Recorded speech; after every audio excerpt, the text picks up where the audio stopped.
మౌనిక, చెప్పండి. కొంచెం తలనొస్తుంది, టీ పెట్టుకొని రావా?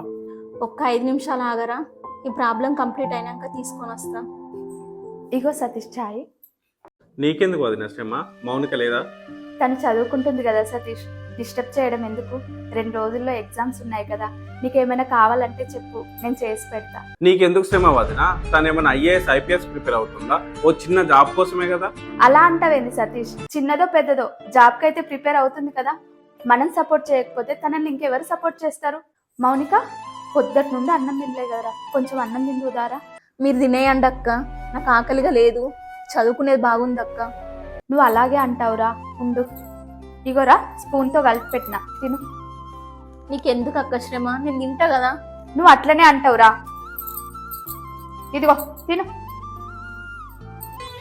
తోడికోడన్లంటే కొట్టుకునేటోళ్ళని తిట్టుకునేటోళ్ళని చూసిన అక్క, కానీ ఇంతలా సపోర్ట్ చేసే నీలాంటి తోటికోడలు దొరకడం నాకు చాలా అదృష్టం అక్క. నువ్వు అట్లనే అంటావు కానీ మంచిగా తిని చదువుకొని జాబ్ తెచ్చుకొని నా పేరు నిలబెట్టరా. సరే అక్క.